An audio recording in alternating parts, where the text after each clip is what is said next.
تھانے کی کارروائی سے فارغ ہونے تک شام کا اندھیرا پھیل گیا تھا۔ شہباز علی خان ہاتھ سے سیدھا شو روم چلایا تھا اور بیٹھتے ہی آفاق کو فون کیا اور اسے اپنے پاس آنے کا کہہ کر ملازم کو چائے لانے کا کہا۔ پھر سگریٹ جلا کے درپیش صورتحال کے بارے میں سوچنے لگا۔ اس نے یہ سب محسن کی بہن ثریا کو حاصل کرنے کے لیے کیا تھا۔ اسے شہباز علی خان کا بیٹا ہونے پر بڑا ظلم تھا، جس کی ساری عمر اپنے مفادات کے لیے مکاری اور چالاکی کرتے گزری تھی۔ اس کی فطرت میں بھی اپنے باپ کی ساری ہی خصلتیں جمع ہو گئی تھیں۔ ثریا نے نفرت سے تھوک کر اسے زخمی بھیڑیا بنا دیا تھا، جس کا بدلہ لینے کے لیے وہ ایک ایسا کھیل کھیل رہا تھا جس میں سیاست، منافقت اور شقاوت کو مہارت سے استعمال کرنا چاہتا تھا۔ ابھی تک کھیل اس کی پلاننگ کے مطابق چل رہا تھا۔ اگلا مرحلہ محسن کو جھکانے کا تھا۔ وہ اسے ہر طرف سے گھیر کر اس طرح مجبور بنانا چاہتا تھا کہ ثریا اپنے بھائی کے لیے اس کے قدموں میں آ گرے۔ اس نے چائے ختم کی تھی کہ آفاق پہنچ گیا۔ یار، شبیر بہت ڈرا ہوا ہے، اسے تسلی دلاسا دے کر آیا ہوں، لیکن مجھے اندیشہ ہے کہ وہ ہمارے لیے مصیبت بن جائے گا۔ کیوں؟ کیا وہ کچھ کہہ رہا تھا؟ جذبات میں آ کر اس نے خنجر تو چلا دیا، مگر اندر سے ہوا نکل گئی ہے۔ وہ یہ سوچ کر بڑا خوف زدہ تھا کہ ایاز مر گیا تو اسے پھانسی ہو جائے گی، اس کی زندگی تباہ ہو جائے گی۔ میں نے اسے حوصلہ دیا کہ کچھ نہیں ہوگا، ہم اسے بچا لیں گے۔ اسے فی الحال سامنے نہیں آنا چاہیے۔ اگر وہ پولیس کے ہاتھ آ گیا تو ہماری پلاننگ ناکام ہوگی۔ جلالی اور محسن دونوں میرے دشمن بن جائیں گے۔ شہباز علی خان سوچنے کے انداز میں بولا۔ میں نے جابر اور بہادر کو ساری صورتحال سمجھا دی ہے، وہ اس کی نگرانی کر رہے ہیں۔ شبیر بھی اتنا خوف زدہ ہے، مکان سے باہر نہیں نکلے گا، لیکن ہم زیادہ دن اسے وہاں چھپا نہیں سکیں گے۔ ہمیں اس کے بارے میں سوچنا ہوگا۔ اس کے بارے میں بعد میں سوچیں گے۔ وہ سگریٹ کا گہرا کش لیتے ہوئے بولا۔ ابھی محسن اور جلالی کے بارے میں سوچو۔ ایک اسپتال میں ہے، دوسرا تھانے میں۔ ان کے درمیان دشمنی کی آگ سلگانے میں ہم کامیاب ہو گئے ہیں۔ اب اس آگ کو ایسے بھڑکانا ہے کہ وہ دونوں اس میں جل کر راکھ ہو جائیں۔ پھر میں ثریا کی نفرت اور اس کے غرور کو اسی آگ میں بھسم کر کے اپنے سامنے جھکنے پر مجبور کر دوں گا۔ آفاق ہنستے ہوئے بولا۔ تمہارے شاطر دماغ میں جو پک رہا ہے، اس کی تپش مجھ تک آ رہی ہے۔ خدا خیر کرے، ایک لڑکی سے انتقام لینے کے لیے تم یہ کیسی آگ لگا رہے ہو؟ ایسا نہ ہو ہم بھی اس کی لپیٹ میں آ جائیں۔ شہباز علی خان نے ایک بلند بانگ کہکا لگایا۔ پریشان مت ہو آفاق، میں سوچ سمجھ کر پتے کھیلتا ہوں۔ کہیں رکاوٹ آ گئی تو اپنے والد کو مدد کے لیے پکاروں گا۔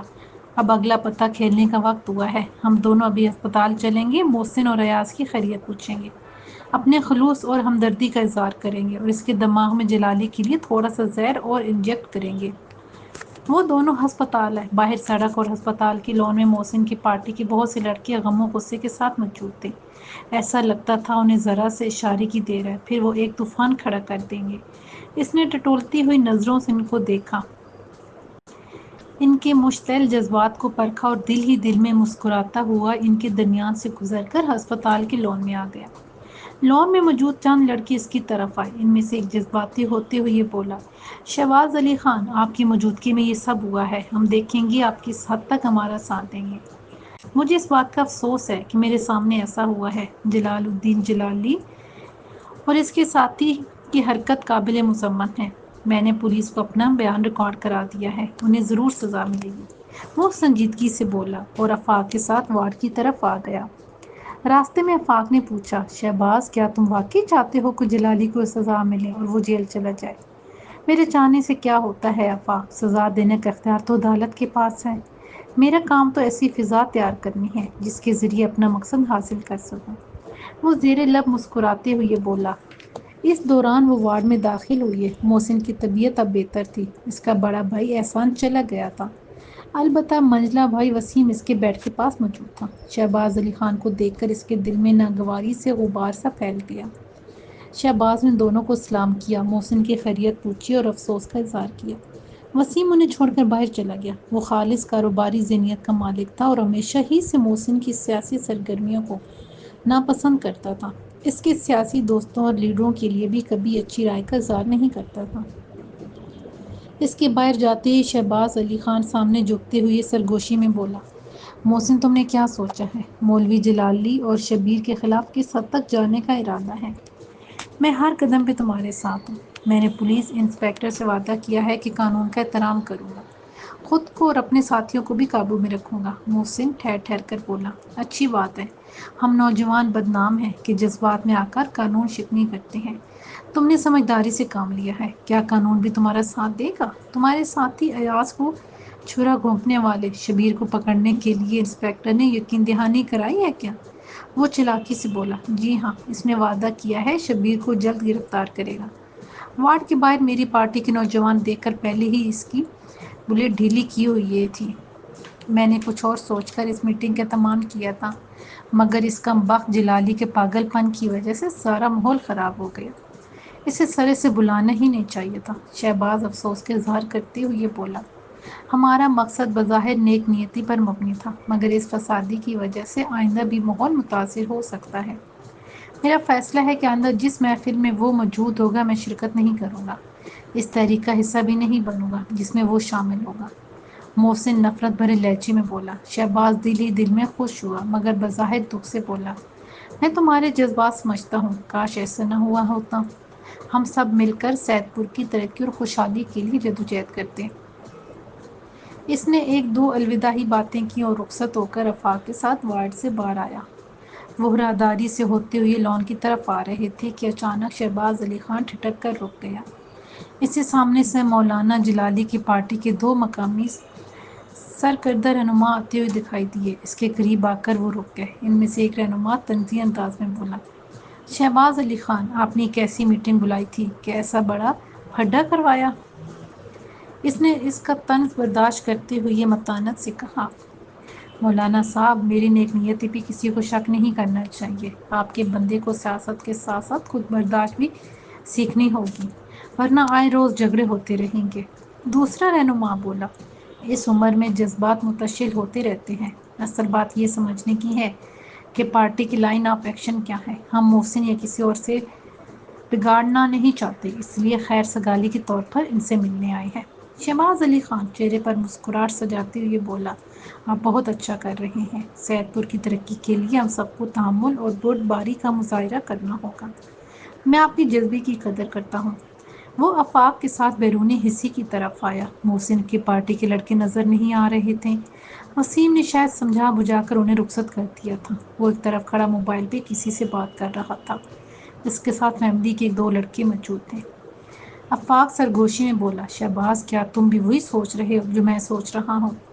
وہ ایک گہری سانس لے کر بولا، جلالی کی پارٹی نے شاید مزاحمت کا ارادہ ترک کیا ہے۔ پارٹی کے سرکردہ رہنما محسن سے ملنے آئے ہیں، تو اس کا مطلب ہے وہ مفاہمت چاہتے ہیں۔ اب دیکھتے ہیں محسن کا رد عمل کیا ہوگا۔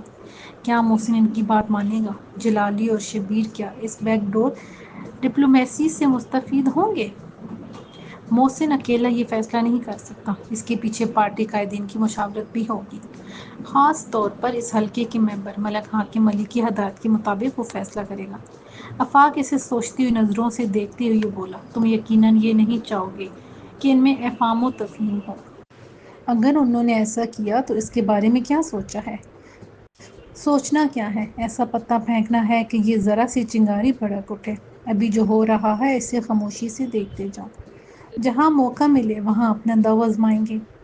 وہ دونوں پارکنگ میں کھڑی اپنی کار میں بیٹھ گئے۔ شہباز کار سٹارٹ کر رہا تھا کہ اس کے موبائل کی گھنٹی بجی۔ اس نے موبائل جیب سے نکال کر دیکھا۔ جس ہوٹل میں وہ میٹنگ کے لیے جمع ہوئے تھے، اس کے مینیجر کا نام جھلک رہا تھا۔ یہ ہوٹل شہباز کی پارٹی کے ایک رہنما کا تھا۔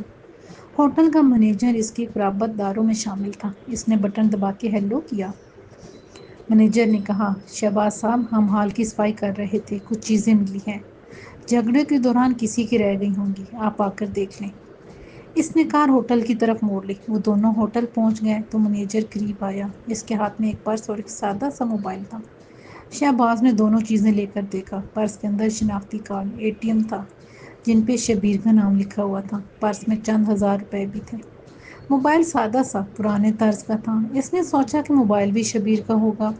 پھر کسی خیال کے تحت موبائل آن کر کے اس کی کال لاگ میموری کا جائزہ لیا۔ آخر چند کالوں میں اپنا نمبر بھی دیکھ کر وہ چونک گیا۔ اس نے شبیر کو کبھی فون نہیں کیا تھا۔ اس کا مطلب تھا یہ موبائل کسی اور کا ہے، کسی کا ہو سکتا ہے۔ ایک فوری خیال کے تحت اس نے اپنی کال کا وقت دیکھا اور ایک دم چونک اٹھا۔ اس نے فوراً اس موبائل پہ اپنا نمبر ملا کے کال کیا۔ اس کا فون بج اٹھا۔ اس کا اندازہ درست ثابت ہوا تھا۔ اس کے موبائل پہ جو کال موصول ہوئی تھی اس میں محسن کا نام چمک رہا تھا۔ اس نے گہری سانس لی۔ آفاق اسے پرس اور موبائل کا جائزہ لیتے ہوئے خاموشی سے دیکھ رہا تھا۔ شہباز کیا بات ہے؟ تمہاری آنکھوں کی چمک بتا رہی ہے کوئی خاص چیز مل گئی ہے؟ وہ ہنستے ہوئے موبائل اسے دکھاتے ہوئے بولا، یہ محسن کا موبائل ہے۔ بظاہر یہ سادہ سا موبائل 2-2.5 ہزار کا ہوگا مگر میری پلاننگ میں ایسا کام آئے گا کہ آئی فون بھی اس کا مقابلہ نہیں کر سکتا۔ بس اس میں میرا مطلوبہ نمبر مل جائے۔ میرے غرور مکاری میں تم شیطان کی بھی کان کتراتے ہو۔ کیا میں جان سکتا ہوں اس سادہ سے موبائل کا کیا کرو گے؟ آفاق ہاتھ باندھ کے بولا، فی الحال میں اسے آف کر کے رکھ رہا ہوں، وقت آنے پر میرا طرف کا پتہ ہوگا۔ یہ پرس تمہارا ہوگا، یہ شبیر کا ہے، چاہو تو اس تک پہنچاؤ ورنہ پیسے نکال کے کہیں پھینک دو۔ پھر اس نے مینیجر کو بلا کے ہدایت کی کہ موبائل کے بارے میں کوئی پوچھے تو انجان بن جائے، کسی کو معلوم نہیں ہونا چاہیے کہ اب یہ شہباز علی خان کے پاس ہے۔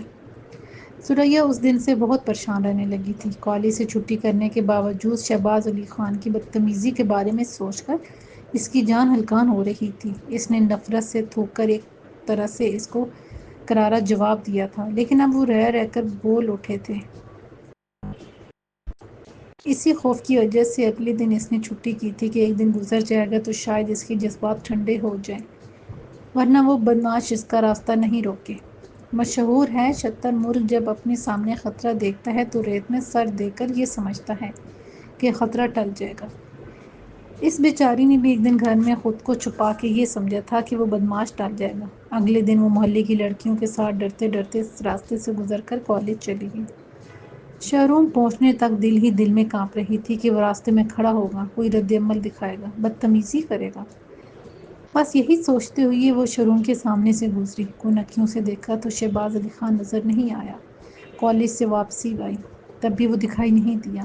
اگلے دن بھی اس کی صورت نظر نہیں آئی۔ تب اس نے خود کو تسلی دی کہ میرے منہ توڑ جواب سے اس کم بخت کی عقل ٹھکانے پہ آ گئی ہوگی۔ وہ سمجھ گیا ہوگا میں کوئی بازاری لڑکی نہیں، اس کی دولت اور باپ کی حیثیت سے مرعوب ہو کر اس کے آگے جھک جاؤں۔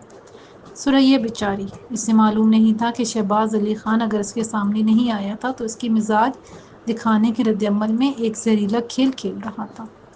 اس کھیل کے لیے پلاننگ کی خاطر وہ منظر سے غائب ہو گیا تھا۔ تیسرے دن کی بات ہے، شام تک سب معمول کے مطابق ہو رہا تھا، پھر یکدم گھر میں کچھ بے چینی سی دوڑ گئی۔ اس کے بھائی دکان بند کر کے شام سے پہلے گھر آ جاتے تھے، لیکن آج اندھیرا پھیل جانے کے باوجود نہیں آئے تھے۔ وہ سب اکٹھے رہتے تھے، ایک وسیع و عریض احاطے کے اندر ان کا مکان بنا ہوا تھا۔ ثریا کے ابا مجید خان نے اپنی حیثیت کے مطابق شروع میں کچا مکان بنایا تھا۔ وہ سب اسی کچے مکان میں پل کر بڑھ کر جوان ہوئے تھے۔ بعد میں بیٹے جوان ہوئے، ان کی شادیاں ہوئیں تو ضرورت کے مطابق احاطے کے اندر ہی 5-5 مرلے پر الگ سے 2 مکان تعمیر کرا دیے۔ دونوں بڑے بھائی شادی کے بعد ان میں چلے گئے، جبکہ ثریا اور محسن اپنے اماں ابا کے ساتھ اسی پرانے والے پورشن میں رہتے رہے۔ اذانیں ہو گئیں، اچھا خاصا اندھیرا بھی چھا گیا۔ اس وقت بڑی بھابھی ہانپتی کانپتی آئی اور ثریا کے ابا سے بولی، ابو ابھی میری احسان سے بات ہوئی ہے، وہ ہسپتال میں ہے، محسن زخمی ہے، وہ ان کے ساتھ موجود ہے۔ ابا سمیت وہ سب حیران و پریشان رہ گئے۔ انہوں نے فوراً موبائل سے احسان کو کال کی۔ اس نے بتایا کہ محسن بائک سے گر کر زخمی ہوا ہے، اسے بس معمولی چوٹیں آئی ہیں۔ اس کی طرف سے تسلی بخش جواب سن کر ان کے احسان بحال ہو گئے۔ بہت دیر بعد احسان گھر آ گیا۔ پھر اس نے تفصیل سے بتایا کہ محسن بائک سے نہیں گرا تھا بلکہ اس کی مخالف پارٹی کے لڑکوں سے لڑائی ہوئی تھی۔ اس دوران اس کا سر فرش سے ٹکرایا اور بے ہوش ہو گیا۔ گفتگو کے دوران شہباز علی خان کا بھی ذکر آیا۔ اس کا نام سن کر ثریا کا دل زور زور سے دھڑک اٹھا اور چہرے پہ کئی رنگ لہرا گئے۔ اگرچہ بھائی کے مطابق محسن کے زخمی ہونے یا اس جھگڑے میں اس کا ہاتھ نہیں تھا، اس کے باوجود اس کی چھٹی حس نے خطرے کی گھنٹی بجا دی تھی۔ اگلے دن محسن کو ڈسچارج کیا گیا۔ پارٹی کارکنوں کی ایک بڑی تعداد اس کے ساتھ گھر تک گئی۔ ایاز ابھی تک ہسپتال میں تھا، اس کی حالت اب ابتر تھی۔ ڈاکٹروں کے مطابق ابھی اس کا 2-3 دن مزید ہسپتال میں رہنا ضروری تھا۔ اس شام مولوی جلالی کے پارٹی کے مقامی رہنما محسن سے ملنے گھر آ گئے۔ انہوں نے ہسپتال جا کر بھی اس کی خیریت پوچھی تھی۔ اس وقت محسن کمرے میں اکیلا تھا جب پارٹی کے ایک رہنما نے کہا، محسن، ہم نے سید پور میں بہت برے حالات دیکھے ہیں۔ بد امنی، بے سکونی اور انتشار نے یہاں بہت دنوں تک زندگی اجیرن بنا کے رکھ دیا تھا۔ ہماری جماعت اتنی بری نہیں، لیکن میڈیا میں ہمیں ہی قصوروار ٹھہرایا گیا، جس سے سیاسی طور پر ہمیں بہت نقصان کا سامنا کرنا پڑا۔ تبھی ہماری جماعت کی ہائی کمانڈر نے فیصلہ کیا ہے کہ ہم مقامی سطح پر اپنی حکمت عملی بدل دیں، جس پر ہم عمل کر رہے ہیں۔ جلالی اور شبیر نے میٹنگ کے دوران آپ اور ایاز کے ساتھ جو کیا، اس کا پارٹی پالیٹکس سے کوئی تعلق نہیں، یہ ان دونوں کا ذاتی عمل ہے۔ ہم چاہتے ہیں آپ اس جھگڑے کو پارٹی کے تناظر میں نہ دیکھیں۔ آپ کے خیالات سن کر مجھے خوشی ہوئی ہے۔ میں خود بھی چاہتا ہوں سید پور کی محدود سی سیاسی فضا میں پرتشدد رویے پیدا نہ ہوں۔ میرے یا ایاز کے ساتھ جو کچھ ہوا یہ آخری ہو۔ الیکشن سر پہ ہیں، خدا نخواستہ یہ سلسلہ چل نکلا تو اس کے بہت بھیانک نتائج سامنے آئیں گے۔ محسن نے متانت سے کہا۔ مذہبی جماعت کا رہنما بولا، ہمیں خوشی ہے آپ ذاتی انتقام کی بات نہیں کر رہے ہیں، اس سے ہمیں یہ حوصلہ ملا ہے کہ ہم آپ سے اگلی گزارش بھی کر لیں۔ جی فرمائیے، میں سن رہا ہوں۔ مولانا جلالی ہماری جماعت کا اہم عہدیدار ہے، اس کے علاوہ اپنے گھر کا واحد کفیل ہے۔ اس کی بوڑھی ماں اور بیوی ہمارے پاس آئی تھیں، گھر میں اس کے علاوہ کوئی مرد نہیں۔ جلالی پہلے اپنی والدہ کے ساتھ تنہا رہتا تھا، 3 مہینے پہلے اس کی شادی ہوئی ہے۔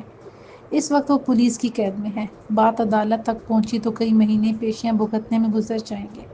ممکن ہے ایسے تھوڑی بہت سزا بھی ہو جائے۔ آپ اتنی کشادہ ظرفی کا مظاہرہ کر رہے ہیں تو ایک مہربانی اور کریں، اس کی بوڑھی ماں اور نئی نویلی بیوی کی خاطر اسے معاف کر دیں۔ آپ میرے گھر آئے ہیں، میرے لیے قابل قدر ہیں۔ مولانا جلالی کی حد تک میں درگزر سے کام لے سکتا ہوں، کیونکہ اس نے کسی ہتھیار سے حملہ نہیں کیا تھا، مگر شبیر کو ہرگز معاف نہیں کیا جا سکتا، اس نے جان لیوا حملہ کیا ہے ایاز پر۔ محسن کچھ سوچتے ہوئے بولا، شبیر کی حرکت کسی بھی طور قابل معافی نہیں، اب بھی وہ مفرور ہے، ہم خود بھی چاہتے ہیں وہ پکڑا جائے اور قانون کے مطابق اسے سزا ملے۔ کچھ دیر بعد وہ مطمئن ہو کر جانے کے لیے کھڑے ہو گئے۔ انہوں نے محسن سے وعدہ لیا تھا کہ اگلے دن وہ اس کے ساتھ تھانے جا کر انسپکٹر کے سامنے پکے کاغذ پر لکھ کر دے گا کہ اس نے مولوی جلالی کو معاف کر دیا، اس کے خلاف کوئی کیس نہ بنایا جائے۔ ایک رہنما نے الوداعی معانقہ کرتے ہوئے کہا، شہباز علی خان کے پروگرام میں جھگڑا ہوا تھا، وہ چاہتا تو جھگڑا تولنا ہی پکڑتا اور اس کے ساتھی شبیر کو روک سکتے تھے۔ مجھے اس کی نیت کا علم نہیں، لیکن وہ جس باپ کا بیٹا ہے اس کے ناطے اس پر شک ضرور ہے۔ محسن رسان سے بولا، آپ بے فکر رہیں، اس معاملے میں اس کا ہاتھ ہوا تو اس کے ہاتھ کو توڑنے میں آپ سے پیچھے نہیں رہوں گا۔ شہباز علی خان تیز رفتاری سے گاڑی چلاتا ہوا اس ٹھکانے کی طرف جا رہا تھا جہاں انہوں نے شبیر کو چھپا رکھا تھا۔ آفاق کے علاوہ شہباز کے 2 حواری بہادر اور جابر اس کی نگرانی کر رہے تھے۔ ابھی کچھ دیر پہلے آفاق نے فون کر کے شبیر کے حوالے سے آگاہ کیا تھا کہ وہ اپنے کیے پر پچھتاوے کا اظہار کرتے ہوئے خود کو پولیس کے حوالے کرنے کی بات کر رہا تھا۔ شہباز نے یہ سنا تو کانوں میں خطرے کی گھنٹیاں بجنے لگی تھیں۔ شبیر کو خنجر دے کے اس سے حملے پر اکسانے والے وہ خود تھے۔ ایسے میں پولیس نے ذرا جم کے انویسٹیگیشن کی تو وہ بیچ چوراہے پر بھانڈا پھوڑ دے گا۔ سوشل میڈیا کا دور ہے، ذرا سی خبر جنگل میں آگ کی طرح پھیل جاتی ہے۔ محسن اور ایاز کے زخمی ہونے میں اس کا ملوث ہونا ثابت ہوا تو سید پور میں طوفان اٹھ کھڑا ہوگا۔ یہ سب سوچتا ہوا وہ تیزی سے ڈرائیونگ کر رہا تھا۔ یہ ٹھکانہ انہوں نے شہر سے باہر ایک کم آبادی والے علاقے میں بنایا تھا۔ 3 کمروں پر مشتمل یہ مکان ایک طرح سے شہباز علی خان کی رنگ ریلیوں کا خفیہ مرکز تھا۔ اس طرح کے ایک سے زیادہ ٹھکانے سید پور اور اس کے مضافات میں موجود تھے۔ وہ 20 منٹ میں وہاں پہنچ گیا۔ شبیر ایک کمرے میں بہت سمی ہوئی حالت میں بیٹھا تھا، جبکہ آفاق اسے تسلی دلاسا دینے کی کوشش کر رہا تھا۔ شہباز علی خان کمرے میں داخل ہوا تو شبیر نے چونک کر اسے دیکھا، پھر اضطراری انداز میں اٹھتے ہوئے بولا، شہباز میں جاننا چاہتا ہوں، میں کب تک یہاں بند رہوں گا؟ شہباز علی خان نے پاتدار آواز میں کہا، شبیر جلدی مت کرو، تم اپنے ساتھ ہمیں بھی مروا دو گے۔ میں اس طرح چھپ کر نہیں بیٹھ سکتا۔ مجھے پتہ چلا ہے کہ ایاز کی حالت بھی اب بہتر ہو گئی ہے۔ میں پولیس کے سامنے پیش ہو کر حالات کا سامنا کرنے کے لیے تیار ہوں۔ وہ جھنجھلا کر بولا۔ آفاق غصے سے بولا، کتنی بار تمہیں سمجھانے کی کوشش کی ہے کہ جو تم چاہتے ہو ابھی ایسا ممکن نہیں۔ تم نے ایاز کو خنجر سے زخمی کیا تھا، اس کی جان بھی جا سکتی تھی۔ ایک طرح سے تم اقدام قتل کے مرتکب ہوئے ہو۔ اس کی خوش قسمتی تھی کہ جان بچ گئی، لیکن تم نہیں بچ سکو گے، لمبی مدت کے لیے اندر چلے جاؤ گے۔ میں ہر طرح کے حالات کا سامنا کرنے کے لیے تیار ہوں۔ میری جماعت کے قائدین مجھے تنہا اور بے آسرا نہیں چھوڑیں گے، اسی لیے آپ میرا راستہ مت روکیں، شبیر بے خوفی سے بولا۔ شہباز اسے گھورتے ہوئے بولا، دیکھو شبیر، یہ معاملہ اتنا آسان نہیں۔ تم جانتے ہو پولیس کسی ایک رخ کو نہیں دیکھتی۔ ایسا نہیں ہوگا کہ تم پیش ہو کر اعتراف جرم کرو گے تو پولیس خاموش بیٹھی رہے گی، وہ اپنے انداز سے تفتیش کرے گی۔ ایسے میں تمہاری زبان پر ہمارا نام آیا تو ہم برباد ہو جائیں گے، اسی لیے کچھ دن مزید چھپے رہو، ہم مناسب حالات دیکھ کر تمہیں بتا دیں گے۔ اصل میں آپ میرے لیے پریشان نہیں، بلکہ آپ کو یہ خوف ہے کہ کہیں میں آپ کا نام نہ اگل دوں۔ آپ بے فکر رہیں، میں اس سارے واقعے کی ذمہ داری اپنے سر لے لوں گا، وہ تلخی سے بولا۔ شہباز علی خان اور آفاق نے آنکھوں ہی آنکھوں میں ہمیں ایک دوسرے کی طرف سوچنے کے انداز میں دیکھا۔ پھر شہباز نے کہا، تم آج رات یہیں گزار لو، کل صبح میں تمہیں تھانے انچارج کو اعتماد میں لے کر تفصیلی بات کروں گا اور تمہارے اپنے لیے بھی کوئی بہتر راستہ تلاش کروں گا۔ وہ دونوں شبیر کو کمرے میں چھوڑ کر باہر آئے۔ دوسرے کمرے میں آ کے آفاق زہریلی لہجے میں بولا، شہباز، یہ کم بخت ہمارے لیے مصیبت بن رہا ہے۔ ایک دفعہ پولیس کے ہاتھوں چلا گیا تو ہماری خیر نہیں۔ پولیس تشدد سے بڑے بڑوں کے اوسان خطا ہو جاتے ہیں، یہ بھی ہمارے خلاف کچھ بک دے گا۔ شہباز علی خان سگریٹ کی گہرے گہرے کش لگاتے ہوئے کچھ سوچنے لگا۔ اس کے چہرے پر تناؤ تھا اور تفکر بھی۔ اسی وقت اس کے موبائل کی گھنٹی بجنے لگی۔ اس نے موبائل فون اٹھا کے دیکھا اور چونک پڑا۔ یہ کال اس کے ایک مخبر ساتھی جواد کی تھی، جو بنیادی طور پر اس کی پارٹی سے تعلق رکھتا تھا، لیکن مولوی جلالی والی جماعت میں اس کا کارکن بن کر شامل تھا۔ وہ سب اسے اپنا ساتھی سمجھتے تھے، کسی کو بھی اس کی دوغلی سیاسی وابستگی کا علم نہیں تھا۔ شہباز کال ریسیو کرتے ہوئے بولا، ہاں جواد، بولو کیا خبر ہے؟ دوسری طرف سے جواد نے کہا، خبر اچھی نہیں ہے شہباز، جماعت کے اہم قائدین محسن کے گھر گئے تھے، انہوں نے مصالحت کر لی ہے۔ محسن اس بات پر راضی ہو گیا ہے کہ کل تھانے جا کر جلالی کو معاف کر کے کاغذ پر دستخط کرے گا اور کیس عدالت میں جانے کی بجائے باہری افہام و تفہیم سے ختم کر دیا جائے گا۔ شہباز کو یہ سن کر جھٹکا سا لگا، یہ اس کی منصوبہ بندی کے برعکس ہو رہا تھا۔ اس نے دانت پیستے ہوئے کہا، لعنت ہو ان زنخوں پر، کسی فریق نے بھی بہادری نہیں دکھائی، بڑی شرافت اور مرحمت سے اس معاملے کو دبانے کی کوشش کر رہے ہیں، لیکن میں ایسا نہیں ہونے دوں گا۔ یہ بتاؤ شبیر کے بارے میں انہوں نے کیا فیصلہ کیا؟ شبیر کے خلاف پرچہ کاٹا جائے گا، اسے تلاش کر کے عدالت کے سامنے پیش کیا جائے گا، اس پر فریقین راضی ہو گئے ہیں۔ اس طرح سے شبیر کو قربانی کا بکرا بنایا جا رہا ہے۔ شہباز رابطہ منقطع کر کے مغالطات بکنے لگا۔ آفاق حیرانی سے اس کے غصے اور رد عمل کو دیکھ رہا تھا۔ اس کے پوچھنے پر شہباز نے ساری بات بتائی تو وہ پریشانی سے بولا، یار، حالات ہمارے موافق نہیں جا رہے، ہم نے جو سوچا اس کے برعکس رخ اختیار کر رہے ہیں۔ شہباز علی خان ہونٹ کھینچ کر بولا، مایوس مت ہو، بظاہر ہماری حکمت عملی کے برخلاف دونوں پارٹیاں تصادم کی بجائے تحمل سے کام لے رہی ہیں، لیکن اب بھی ہمارے پاس ایک ٹرمپ کارڈ ہے۔ تم کس ٹرمپ کارڈ کی بات کرتے ہو؟ جس لڑکی کو جھکانے کی خاطر اس کے بھائی کو پھنسانا چاہتے تھے، وہ تو اب مجبوری کی دلدل سے نکل رہا ہے۔ مولوی جلالی کو جس کا دشمن بنانا چاہتے تھے، ان دونوں میں معافی نامے کی بات طے ہو گئی ہے، پھر کس کارڈ کی بات کرتے ہو؟ وہ کارڈ ہمارے قبضے میں ہے، میں شبیر کی بات کر رہا ہوں، یہ ہمارے لیے پہلے ہی مصیبت بنا ہوا ہے، اب اسے ایک تیر سے دو شکار کرنے کا وقت ہوا ہے۔ جلدی سے بتاؤ جو تمہارے دماغ میں ہے۔ میری پریشانی بڑھ رہی ہے، شہباز علی خان نے گہری سانس لے کر بولا۔ شبیر پر ہم اعتبار نہیں کر سکتے، وہ لاکھ قسمیں کھائے لیکن پولیس کے سامنے پیش ہو کر ہمارے نام اگل دے گا۔ وہ خود کو کم قصوروار ٹھہرانے کے لیے کہہ سکتا ہے کہ خنجر ہم نے دیا تھا، ایاز کو مارنے پر ہم نے اسے اکسایا تھا، اور پھر پولیس بھی اپنے حربوں سے اگلوانے گی کہ اس جھگڑے کے پیچھے ہمارا ہاتھ ہے۔ اگر ایسا ہوا تو پھر چیزیں ہمارے اختیار سے نکل جائیں گی، زمین بھی پیروں تلے سے کھسک جائے گی۔ مجھے ان باتوں کا اندازہ ہے، تم آگے بولو، کیا کرنا چاہتے ہو؟ کس تیر سے دو شکار کرنے کی بات کر رہے ہو؟ وہ ٹھہر ٹھہر کر بولا، شبیر کی زندگی اب ہمارے لیے خطرہ بن گئی ہے، اس خطرے سے جان چھڑانا ہی دانش مندی ہوگی۔ اس سے ایک طرف سے ہماری سازش کا آشکار ہونے کا اندیشہ ختم ہو جائے گا، دوسری طرف ہم اسے مار کر ایسے حالات پیدا کریں گے جس سے یہ پتہ چلے کہ اس کا قتل موسمیت سے کسی ساتھی نے کیا ہے۔ یوں دونوں پارٹیوں کے درمیان مصالحت ہونے سے پہلے ہی بم پھٹ جائے گا۔ شبیر کا قتل انہیں ایک دوسرے کے مقابل کھڑا کر دے گا۔ اس طرح ہم سیاسی طور پر بھی فائدہ حاصل کریں گے۔ آفاق یک ٹک سکتے کسی کیفیت میں اس کی طرف دیکھتا رہا، پھر گہری سانس لے کر کہا، تم واقعی اپنے باپ کی جائز وارث ہو۔ ایسی مکاری اور بے رحم چال بازی وہی کر سکتا تھا، یا ان کا باصلاحیت فرزند۔ ارجمند، جیو میرے شبیر۔ وہ دونوں سر جوڑ کر حکمت عملی طے کرنے لگے کہ کسی طرح شبیر کو قتل کر کے اس کا الزام محسن پر ڈال دیں۔ بڑی دیر بعد انہوں نے وہاں موجود اپنے ایک ساتھی جابر کو بلایا، اسے بہت دھیان سے کچھ باتیں سمجھائیں اور اپنی کارروائی کا آغاز کیا۔ محسن مذہبی جماعت کے رہنماؤں کی مصالحت کی تجویز پر غور و فکر کر رہا تھا۔ وہ خود بھی جھگڑے کو طول دینا نہیں چاہتا تھا، اس کی اپنی پارٹی کے بڑوں نے بھی تحمل کی ہدایت کی تھی۔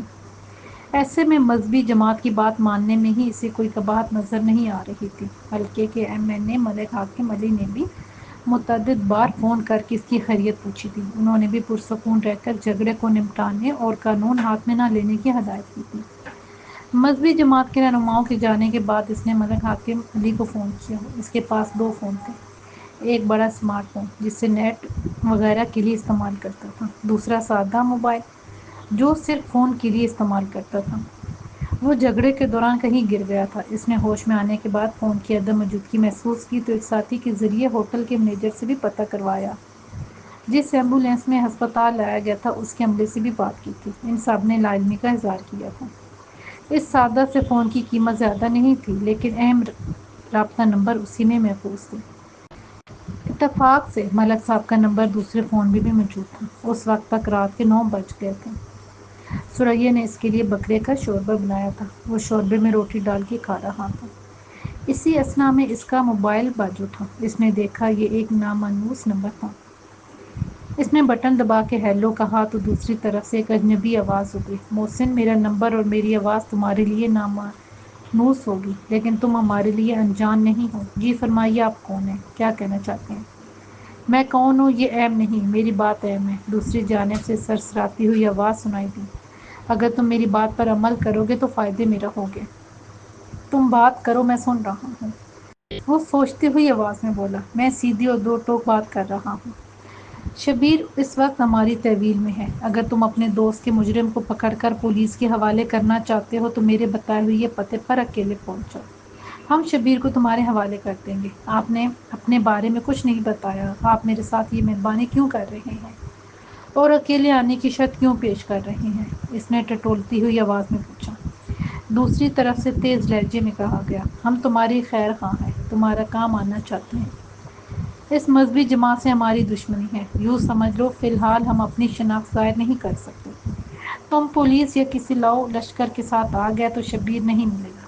ٹھیک ہے، میں اکیلا آؤں گا، تم ایڈریس بتا دو۔ اس نے فیصلہ کن لہجے میں کہا، تم ہائی وے پر مشرق کی جانب 5 میل سفر کرو گے، وہاں ایک پیٹرول پمپ ہے، پیٹرول پمپ سے 100 قدم آگے مین روڈ پر ایک سفید رنگ کی ٹوٹا وٹس کھڑی ملے گی، تم خاموشی سے اس کی اگلی سیٹ پر بیٹھ جاؤ گے، اس کے بعد سیدھے ہم تک پہنچ جاؤ گے۔ خبردار، تم اکیلے آؤ گے، گھر سے نکلتے ہی بہت سی نظریں تمہارا تعاقب کر رہی ہوں گی۔ یہ کہہ کر دوسری طرف سے رابطہ منقطع کیا گیا۔ محسن چند ثانیے اسی طرح بیٹھا فون والے کی بات پر غور کرتا رہا۔ اس کی باتیں نامکمل اور شک سے بھری تھیں۔ محسن کے دماغ میں شبہات سر اٹھانے لگے، کسی سازش کا شائبانہ بھی ہونے لگا۔ اس کے باوجود وہ اٹھ کھڑا ہوا۔ وہ بالکل ٹھیک تھا، اب ذرا کمزوری تھی تو شبیر کے ٹھکانے کا پتہ چلنے پر وہ بھی دور ہو گئی تھی۔ اس کے جوان خون نے ایسا جوش مارا تھا کہ فون والے سے متعلق شکوک بھی اس نے جھٹک کر دماغ سے نکال دیے تھے۔ اس نے الماری کی دراز سے اپنا ریوالور نکالا، چیمبر میں گولیاں ڈال کے جیکٹ کے نیچے بغلی ہولسٹر میں لٹکایا اور امی سے ایک دوست سے ملاقات کا بہانہ کر کے گھر سے باہر آیا۔ اس کے پاس موٹر سائیکل موجود تھی، لیکن فون والے کے مطابق کسی اور گاڑی پہ منزل تک جانا تھا، اس لیے وہ پیدل ہی بڑی سڑک تک آ گیا، ایک ٹیکسی کو ہاتھ دے کر روکا اور فون والے جس فلنگ اسٹیشن کا پتہ بتایا تھا ٹیکسی ڈرائیور کو بتا کر اس میں بیٹھ گیا۔ رات کا وقت تھا، سڑکوں اور بازاروں میں ابھی رونقیں موجود تھیں۔ وہ آدھے گھنٹے سے کم وقت میں اس پتے پر پہنچ گیا۔ ٹیکسی والے کو کرایہ ادا کر کے دور دور تک نظریں دوڑا کے مطلوبہ کار تلاش کرنے لگا۔ فلنگ اسٹیشن سے کچھ آگے نیم تاریکی میں ایک سفید رنگ کی وٹز کار اسے کھڑی نظر آئی۔ وہ آس پاس گہری نظروں سے دیکھتے ہوئے کار کی طرف بڑھنے لگا۔ بغلی ہولسٹر کے اندر ریوالور کو چھو کر خود کو حوصلہ دیا۔ کار کے اندر اندھیرا تھا۔ ڈرائیونگ سیٹ پہ ایک شخص کا ہیولہ دکھائی دیا۔ اس نے کار کا شیشہ کھٹکھٹایا۔ اندر بیٹھے شخص نے چونک کر دیکھا اور چند ثانیہ بعد دوسری طرف کا دروازہ کھول دیا۔ محسن خاموشی سے سیٹ پر بیٹھ گیا۔ کار کے اندر کی تاریکی میں بیٹھے شخص نے سرجیکل ماسک پہن رکھا تھا۔ اوپر سے بھی کیپ اس طرح پہنی ہوئی تھی کہ آنکھیں بھی چھپی ہوئی تھیں۔ اپنے حلیے سے وہ شخص پہچانا نہیں جا رہا تھا۔ اس نے کار سٹارٹ کی اور تقریباً 500 گز آگے جا کر ایک دم رفتار کم کر دی۔ اسی وقت اندھیرے میں سے اچانک دو بندے نکل کر آہستہ سے چلتی کار کی طرف دروازہ کھول کے پچھلی سیٹ پہ بیٹھ گئے۔ محسن نے اضطراری طور پر پلٹ کر دیکھا۔ ان دونوں کا حلیہ ڈرائیور جیسا ہی تھا۔ وہ سمجھ گیا کہ یہ سب ایک ہی تھیلی کے چٹے بٹے تھے۔ پیچھے بیٹھنے والوں میں سے ایک نے کہا، تم نے بڑی شرافت کا مظاہرہ کیا ہے۔ ہم تمہارا گھر سے ہی تعاقب کر رہے تھے۔ امید ہے تم آگے بھی ہمارے ساتھ تعاون کرو گے۔ محسن سامنے دیکھتے ہوئے بولا، میں نے تمہاری بات مان لی ہے، اب تم بھی مان جاؤ۔ یہ بتاؤ، اس طرح پراسرار طریقے سے مجھے کہاں لے جا رہے ہو؟ فکر مت کرو، بہت جلدی وہاں پہنچ جاؤں گے۔ اس سے پہلے ہمیں حکم ملا ہے تمہاری آنکھیں بند کر دیں۔ یہ کہہ کر اس نے محسن کی آنکھوں پہ ایک پٹی باندھ دی۔ وہ کچھ پریشان ہو کر اپنے فیصلے پر پچھتا رہا تھا کہ جذباتی ہو کر کسی کو بتائے بغیر یہاں تک آ گیا۔ نہ جانے یہ کون پراسرار لوگ ہیں۔ اسے شبیر تک پہنچانے کے لیے ایک پوری فلمی سچویشن کا ماحول پیدا کیا ہے۔ بند آنکھوں کے ساتھ زیادہ طویل سفر نہیں کرنا پڑا۔ بڑی سڑک سے بستی کی طرف ایک کچے راستے پہ 10-15 منٹ چلنے کے بعد کار رک گئی۔ اسے باہر نکلنے کی ہدایت دی گئی۔ وہ خاموشی سے باہر نکلا۔ اپنے بغل میں موجود ریوالور کا لمس ایک بار پھر محسوس کیا۔ ایک شخص نے اس کا بازو پکڑ کے آگے چلنے کو کہا۔ ایک دروازہ کھل گیا۔ چند قدم چلنے کے بعد 5-6 سیڑھیاں چڑھتے ہوئے پکے فرش تک لایا گیا۔ اس دوران اس کے کانوں نے 1-2 سرگوشیوں کے علاوہ کوئی آواز نہیں سنی تھی۔ ہموار فرش سے آگے دروازہ کھلنے کی آواز سنائی دی۔ اس کا بازو پکڑ کر رہنمائی کرنے والے نے کہا، یہ آخری دروازہ ہے۔ اس کے اندر تمہارا شکار بندی حالت میں موجود ہے۔ تم اپنی پٹی بھی کھول سکتے ہو۔ یہ کہہ کر اسے ایک ذرا دھکا دیا گیا۔ وہ لڑکھڑا کر دروازے سے ٹکراتا ہوا کمرے کے اندر چلا گیا۔ اس وقت اپنے پیچھے دروازہ زور سے بند ہونے کی آواز گونجی۔ محسن نے جھٹکے سے آنکھوں پہ پٹی کھول دی۔ چند ثانیوں تک اس کی نظروں کے آگے گہرے سائے سے لہرائے، پھر جلدی ہی وہ دیکھنے کے قابل ہو گیا۔ کمرے میں موم بتی کی مدھم روشنی پھیلی ہوئی تھی، جس میں ہر چیز صاف نظر آ رہی تھی۔ کمرے کا فرش جگہ جگہ سے اکھڑا ہوا تھا۔ 1-2 ٹوٹی پھوٹی کرسیاں اور کچھ کاٹ کباڑ کا ڈھیر ایک طرف پڑا دکھائی دے رہا تھا۔ یک بیک وہ ٹھٹک گیا، گویا 11,000 وولٹ کا جھٹکا لگا ہو۔ اس کی نظروں کے سامنے دیوار کے قریب شبیر آڑا ترچھا لیٹا ہوا تھا۔ اس کے آس پاس بہت سا خون پھیلا ہوا تھا اور سینے میں ایک خنجر دستے تک اترا ہوا دکھائی دے رہا تھا۔ ایک اضطراری کیفیت میں وہ چیختا ہوا اس کی طرف بڑھا اور اس کی طرف جھک کر دیکھا۔ وہ ہلکا ہلکا سانس لے رہا تھا۔ اس کا بدن بھی ہلکے ہلکے جھٹکے کھا رہا تھا۔ محسن نے اسے سیدھا کیا، خنجر کے دستے پہ ہاتھ رکھ کر جائزہ لیا۔ وہ اتنی گہرائی میں اترا ہوا تھا کہ اسے نکالنا ناممکن لگ رہا تھا۔ اسی وقت وہ اچھل پڑا۔ اس کی آنکھوں نے موم بتی کی مدھم روشنی کے ساتھ تیز روشنی کا جھماکہ محسوس کیا تھا۔ اس نے تیزی سے سر گھما کے دیکھا اور اسی دم چونک پڑا۔ اس نے سر کے اوپر ایک روشن دان میں ایک سایہ سا ہٹتے ہوئے دیکھا تھا، جیسے کوئی اس میں سے جھانک رہا تھا۔ اچانک ہی محسن کو احساس ہوا کہ وہ کسی سازش کا شکار ہو گیا ہے۔ اس نے اضطراری انداز میں شبیر کو سیدھا کر کے اس کے سینے میں اتری ہوئی خنجر کو تھاما تھا۔ اسی دوران طاق میں بیٹھے شکاریوں نے اس کی تصویریں اتار لی تھیں۔ یہ خیالات چند سیکنڈ میں اس کے دماغ میں لہرائے۔ فوراً اس نے خود کو سنبھالا۔ اس کا بدن کسی تیندوے کی طرح تن گیا اور نگاہوں کے سامنے شعلے سے لپکنے لگا۔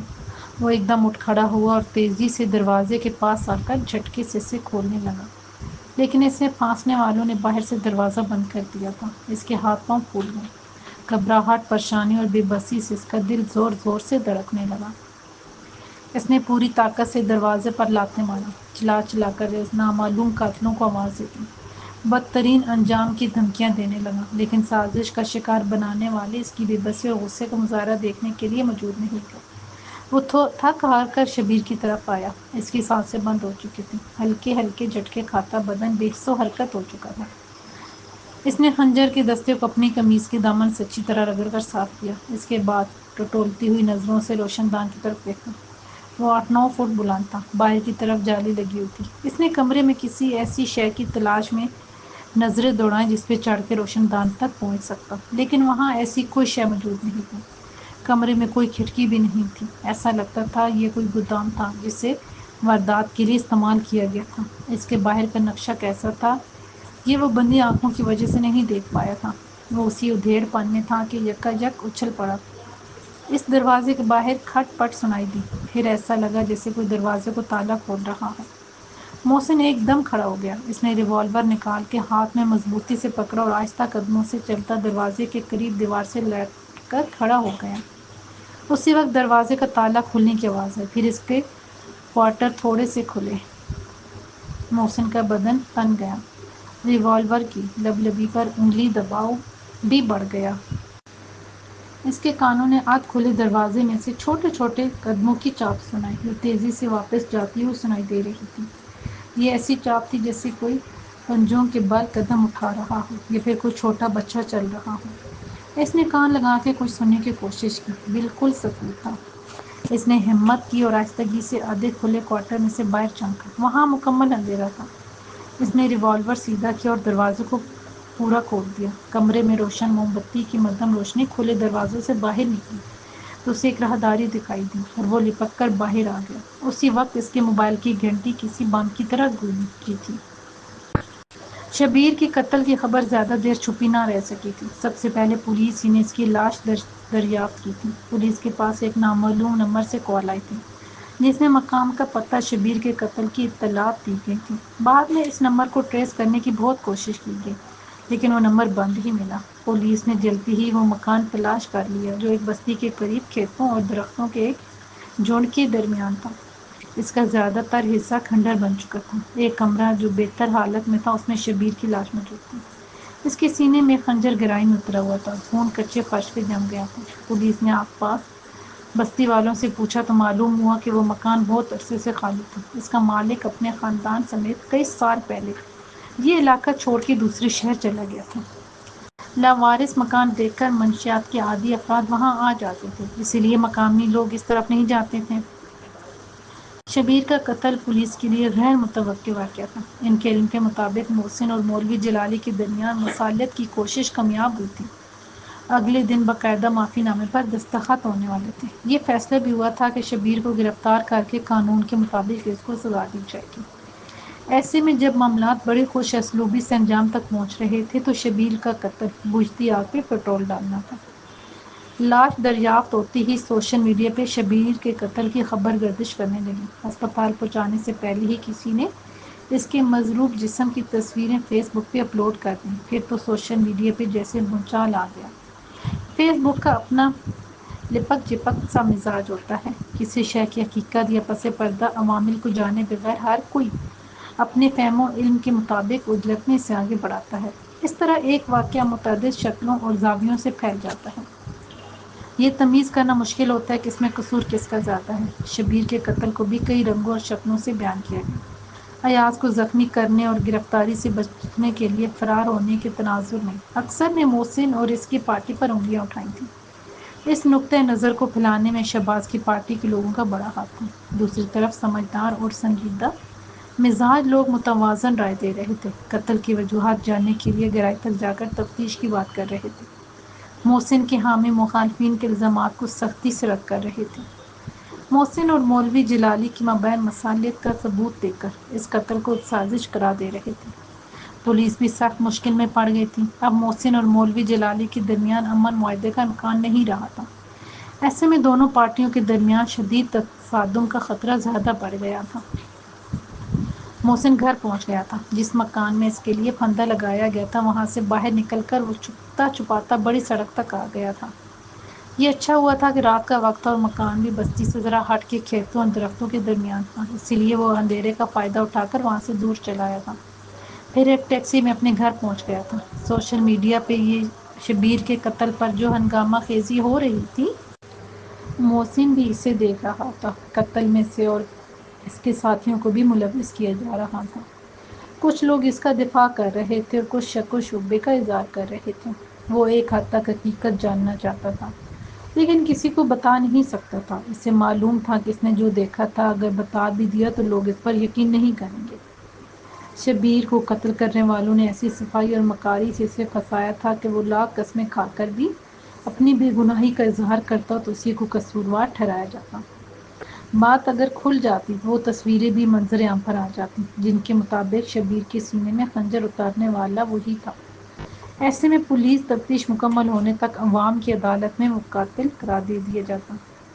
وہ یہ سوچ کر بھی پریشان تھا کہ اصل قاتل کون ہے۔ شبیر کے قتل میں اسے پھانسنے والوں کا اصل مقصد کیا تھا؟ وہ اسے بلیک میل کیوں کرنا چاہتے تھے؟ وہ چاہتے تو اسے گرفتاری بھی کروا سکتے تھے۔ اس کی بجائے انہوں نے اس کی ایسی تصویریں بنا لی تھیں کہ آزاد ہو کر بھی وہ ان کے جال میں پھنس گیا تھا۔ کون ہے یہ شکاری؟ یہ خیال اس کے دل و دماغ کو ریت کے طوفانی جکڑ کی طرح تو بالا کرنے لگا، لیکن اس خیال کو کوئی جواب نہیں ملا۔ مذہبی جماعت کے مقامی رہنما بھی سر جوڑ کے بیٹھے ہوئے تھے۔ سوشل میڈیا پر گردش کرتی تند و تیز افواہوں کا ان پر بھی اثر ہو رہا تھا۔ وہ بھی اس بات پر غم و غصے کا اظہار کر رہے تھے کہ محسن نے بظاہر مصالحت کی بات کی تھی، لیکن پیٹھ پیچھے خود یا اپنے ساتھیوں کے ذریعے شبیر سے بدلہ لیا تھا۔ جو مقامی رہنما محسن سے ملے تھے، ان میں سے ایک نے کہا، احباب، ہمیں چاہیے کہ جذباتی ہو کر نہ سوچیں۔ محسن یا اس کے ساتھیوں نے ایسی ظالمانہ حرکت کی ہے تو ان سے حساب ضرور لیں گے، لیکن سوچنے کی بات یہ ہے کہ انہوں نے ایسا کیوں کیا؟ کیا وہ نہیں جانتے تھے کہ ایسا کرنے سے سب کی انگلیاں ان کی طرف اٹھیں گی؟ ایک دوسرا رہنما غصے سے بولا، آپ اس کی وکالت کر رہے ہیں۔ شبیر کی شہادت کے پیچھے اس کا ہاتھ ہے۔ سوشل میڈیا پر بھی اس کا اور اس کے ساتھیوں کا نام لیا جا رہا ہے۔ اب اس کی طرف انگلیاں ہی نہیں، گولیاں بھی چلیں گی۔ آپ ہمارے سینئر ہیں، آپ کو ایسی بات زیب نہیں دیتی۔ سوشل میڈیا کوئی مستند ذریعہ نہیں ہے جس کی مرضی آئے اس پہ اپنی رائے بم کی طرف پھینک دیتا ہے۔ یہ نہیں سوچتا کہ اس کا دھماکہ کتنا مہلک ہوتا ہے۔ ایسے میں بغیر سوچے سمجھے اس پر یقین کرنا دانش مندی نہیں، پہلے والے رہنما نے تامل سے کہا۔ ایک اور رہنما نے کہا، یہاں بیٹھ کے بحث کرنے سے معاملہ حل نہیں ہوگا۔ سید پور میں ہمارے سینکڑوں کارکن ہیں، وہ احتجاج کی باتیں کر رہے ہیں۔ بہت سے نوجوان ہسپتال کے باہر جمع ہو گئے ہیں، جہاں شبیر کی لاش پوسٹ مارٹم کے لیے رکھی گئی ہے۔ ہمارے لیے اصل امتحان ہمارے کارکن ہیں۔ قتل کے رد عمل میں وہ توڑ پھوڑ، جلاؤ گراؤ اور خونی تصادم کا راستہ بھی اختیار کر سکتے ہیں۔ کوئی خفیہ ہاتھ بھی انہیں پرتشدد احتجاج پر ابھار سکتا ہے۔ ہم نے فیصلہ کرنا ہے کہ ان کے لیے کون سی لائن آف ایکشن طے کریں۔ انہیں آزاد چھوڑ دیں یا ان کی لگام تھام کے رکھیں۔ ہمارے کارکن بہت جذباتی ہیں، ماضی میں ہم نے انہیں بہت استعمال کیا۔ اب جبکہ ہماری مرکزی قائدین نے سیاسی حکمت عملی بدلنے کی ہدایت کی ہے، اس لیے ہمیں کارکنوں کے جذبات کو قابو میں رکھنا ہوگا، ورنہ ماضی کے قریب کی طرف بہت سے بے گناہ نوجوان اپنی جانوں سے جائیں گے۔ آپ مجھ پر بھروسہ کریں، میں محسن سے ملنے جاتا ہوں۔ میں اس کی باتوں سے اندازہ لگانے کی کوشش کروں گا کہ وہ اس واقعے میں کتنا ملوث ہے۔ پہلے والے رہنما نے ایک گہری سانس لے کر کہا، آپ کی بات معقول ہے۔ آپ محسن سے ملاقات کر کے اس کے خیالات جان لیں، اس کے بعد ہی ہم اگلا لاہ عمل طے کریں گے، ایک بزرگ رہنما نے کہا۔ محسن کا حامی رہنما موبائل نکال کے اس کا نمبر ملانے لگا۔ کچھ دیر بیل بجتی رہی، پھر کال ریسیو کر لی گئی۔ وہ بولا، محسن، آپ سے اچھے ماحول میں ہماری بات ہوئی تھی۔ آپ کی مثبت اور تعمیری سوچ نے ہمیں بہت متاثر کیا تھا، اسی وجہ سے ہم نے آپ پر اعتماد کیا تھا۔ مگر یہ سب کیا ہے؟ شبیر کی شہادت کے اشارے آپ کی طرف بھی جاتے ہیں، کیا آپ اس سے انکار کر سکتے ہیں؟ محسن کے ساتھ جس طرح کی ڈرامائی صورتحال پیش آئی تھی، اس سے وہ بڑا دل شکستہ تھا۔ اس کی آنکھوں کے سامنے شبیر کا قتل ہوا تھا۔ سوشل میڈیا پر اس کے خلاف بھرپور مہم چل رہی تھی۔ پولیس بھی کسی وقت اس کا دروازہ کھٹکھٹا سکتی تھی۔ اس سے پہلے ہی شبیر کی جماعت کے رہنماؤں نے اس کے مواخذے کا آغاز کر دیا تھا۔ اس نے کھنکار کر گلا صاف کیا، پھر پورے اعتماد سے کہا، مولانا صاحب، میں نہیں جانتا کہ میرے انکار کو آپ اور آپ کی جماعت کتنی اہمیت دیتی ہے۔ اس کے باوجود میں یہ حقیقت بیان کرتا ہوں کہ شبیر کی ہلاکت میں میرا یا میری پارٹی کے کسی کارکن کا ہاتھ نہیں۔ میری جماعت کا ایک اہم ساتھی شہید ہوا ہے۔ اس کے رد عمل میں غم و غصہ اور الزام تراشی ایک فطری بات ہے۔ آپ اور آپ کی پارٹی کے خلاف اس وقت ہمارے کارکنوں میں ایسے جذبات ہیں۔ میں نے اپنی حد تک تو آپ کی حمایت کی ہے اور آپ سے ملاقات کی صورتحال پر غور کرنے کی مہلت مانگی ہے۔ اب بتائیں، کیا ہم آپ سے ملنے کے لیے تیار ہیں؟ مذہبی جماعت کا رہنما بولا۔ محسن نے ایک ذرا سوچ کے کہا، میں آپ کا ممنون ہوں کہ ایسے نازک موقع پر آپ جذباتی رد عمل کی بجائے سنجیدگی سے کام لے رہے ہیں۔ میں اپنے گھر پر موجود ہوں، آپ یہاں تشریف لا سکتے ہیں۔ محسن نے یہ کہہ کر رابطہ منقطع کر دیا۔ اس کا اضطراب آسمان کو چھو رہا تھا۔ الیکشن سر پہ تھے، ایسے میں سیدپور کی فضا میں خونی سیاست کا ماحول پیدا کیا جا رہا تھا۔ قصور نہ ہوتے ہوئے بھی اسے اس گھنونے کھیل میں گھسیٹا جا رہا تھا۔ اچانک اس کے فون کی گھنٹی بجی۔ اس نے موبائل کی اسکرین پر نظر ڈالی تو چونک اٹھا۔ ملک حاکم کا نام اس پر چمک رہا تھا۔ اس نے جلدی سے بٹن دبا کے سلام کیا تو ان کی گونجتی ہوئی آواز سنائی دی، محسن، میں نہیں سمجھتا کہ تم نے میری ہدایت کے برخلاف عمل کیا ہوگا۔ اگر تم نے یا پارٹی کے کسی کارکن نے ایسا نہیں کیا تو سوشل میڈیا میں تمہارے خلاف یہ سب کیوں لکھا جا رہا ہے؟ اس نے حوصلے سے کہا، ملک صاحب یقین کریں، اس واقعے میں بالکل بھی ہمارا ہاتھ نہیں۔ ہمیں ایک گہری سازش کا نشانہ بنایا گیا ہے۔ تم کس بنیاد پر یہ کہہ رہے ہو؟ کیا یہ اس طرح تم پولیس اور مخالف تنظیم کو مطمئن کر سکتے ہو؟ ملک حاکم علی تیز لہجے میں بولا، سر، مجھے براہ راست اس سازش کا نشانہ بنایا گیا ہے، اگرچہ میں اس سازش کے تانے بانے جوڑ کر کسی حتمی نتیجے تک نہیں پہنچ سکا ہوں، لیکن یہ حقیقت ہے، شبیر کے قتل کے موقع پر میں اس کے آس پاس موجود تھا، اپنی بے خبری میں ان کے جال میں پھنس گیا تھا۔ میں پولیس یا اس کی جماعت کے حامیوں سے بچ بھی گیا تو مجھے نہیں معلوم وہ میرے ساتھ کیسا سلوک کریں گے۔ پھر اس نے ملک صاحب کو پر اسرار فون کال سے لے کر اس ویران مکان میں رونما ہونے والے واقعہ تک سب کچھ بتا دیا۔ ملک صاحب بہت توجہ سے اس کی بات سنتے رہے، پھر گہری سانس لے کر بولے، جلالی کے ساتھ تمہارے جھگڑے کا سننے کے بعد مجھے ایسے ہی کسی حادثے کا اندیشہ تھا۔ الیکشن قریب ہے، مفاد پرست لوگ ایسے ہی موقع کی طاق میں رہتے ہیں۔ ایسا لگتا ہے ان مفسد لوگوں نے اپنا داؤ کھیلا ہے۔ اب سوال یہ پیدا ہوتا ہے کہ شبیر کے قتل میں تمہیں پھنسا کے کس کو فائدہ پہنچ رہا ہے؟ یہاں اکثر تین پارٹیوں کے درمیان سخت مقابلہ ہوتا ہے، مولوی جلالی کی جماعت اور ہماری پارٹی کو لڑوا کر اگر کسی کو فائدہ ہو سکتا ہے تو وہ تیسری مخالف پارٹی ہے۔ آنے والے الیکشن میں جس کا امیدوار چودھری وقار اعظم ہے، شیرباز علی خان اس کا زبردست حامی ہے، محسن نے کہا۔ ملک حاکم علی کچھ دیر خاموش رہے، پھر ایک گمگیر آواز میں بولے، میرا سیاسی تجربہ کچھ اور کہتا ہے، تینوں پارٹیاں ایک دوسرے کی حریف ہیں، ان کا آپس میں جھگڑا نہ ہو تب بھی کبھی حلیف نہیں بن سکتی، اس لیے میرے خیال میں یہ کوئی اور ہی کھیل ہے۔ تم نے شیرباز علی خان کے بیٹے کا ذکر کیا تھا۔ میں اس لڑکے کو اچھی طرح جانتا نہیں ہوں، لیکن اس کے باپ کی زہریلی فطرت کو سامنے رکھتے ہوئے میرا مشورہ ہے کہ اس کے ڈنگ سے بچ کے رہو، ان باپ بیٹے سے بہت محتاط رہو اور یہ جاننے کی کوشش کرو ان حالات میں وہ کیا کرتے ہیں۔ ملک صاحب، سازش جس نے بھی تیار کی ہے، آپ کے تعاون سے ہی اس کے گریبان میں ہاتھ ڈال سکتا ہوں۔ فی الحال میں سخت پریشان ہوں، پولیس شک کی بنیاد پر مجھے اور میرے ساتھیوں کو بہت تنگ کرے گی۔ آپ پلیز پولیس والوں سے بات کریں کہ وہ سوشل میڈیا یا مخالف جماعت کے کارکنوں کے الزامات کی بنیاد پر ہمارے خلاف ایکشن سے باز آ جائیں، محسن نے عاجزی سے کہا۔ ملک صاحب نے ہنکارا بھرا، کچھ دیر سوچتے ہوئے پھر بھاری آواز میں بولے، بات بہت آگے جا چکی ہے، اب یہ تمہارے اور جلالی کی جھگڑے تک محدود نہیں رہی، آنے والے الیکشن کے تناظر میں اس میں اب اور بھی بہت عناصر شامل ہو گئے ہیں، ایسے میں پولیس کی بکر دکر سے بچنا مشکل ہوگا۔ اگر پولیس تمہارے پیچھے آئے تو خاموشی سے گرفتاری دے دو، میں تھانہ انچارج سے بات کروں گا، معاملہ دبنے تک چند دن حوالات میں رہنے میں کوئی حرج نہیں۔ ویسے بھی مخالفین کے جوش اور غم و غصے کو ٹھنڈا کرنے کے لیے پولیس کے پاس سب سے پہلا اور آسان نسخہ یہی ہوتا ہے۔ اس دوران میں خود بھی پولیس سے رابطے میں رہوں گا، ضرورت پڑی تو ایس پی سے بھی بات کروں گا، تمہارے خلاف سخت کیس بننے نہیں دوں گا۔ یہ کہہ کر انہوں نے رابطہ منقطع کر دیا۔ ملک صاحب سے بات کر کے محسن کو بڑا حوصلہ ملا تھا، اسے یقین تھا کہ ملک صاحب اسے بے آسرا نہیں چھوڑیں گے۔ شہباز علی خان نے اپنے حواریوں کے ذریعے شبیر کا قتل کروا کے سیدپور کی پرفساد فضا میں ایک بھونچال برپا کر دیا تھا۔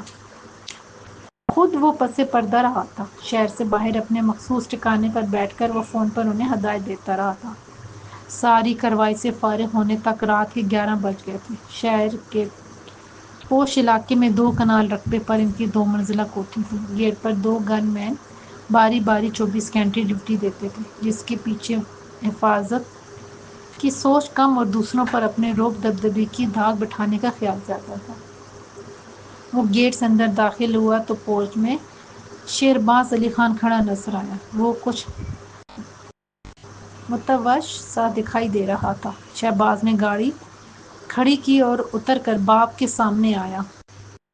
شہباز تم کدھر تھے؟ کتنی بار تو میرے نمبر پہ کال کی مگر تم نے فون اٹینڈ نہیں کیا۔ شہرباز علی خان نے فکر مندی سے کہا۔ اوہو پاپا، موبائل سائلنٹ موڈ پہ تھا، مجھے پتہ نہیں چلا۔ خیر آپ حکم کریں، مجھ سے کوئی کام تھا؟ اس نے ندامت سے کہا۔ تم کس دنیا میں رہتے ہو؟ کچھ معلوم بھی ہے سید پور میں کیا ہو رہا ہے؟ مذہبی پارٹی کے کارکن قتل ہوا ہے، سوشل میڈیا پہ بڑا ہنگامہ مچا ہوا ہے، شہر میں بھی ہنگامے پھوٹنے کا اندیشہ ہے۔ تم دیر تک نہیں آئے تو اسی وجہ سے فکر مند تھا۔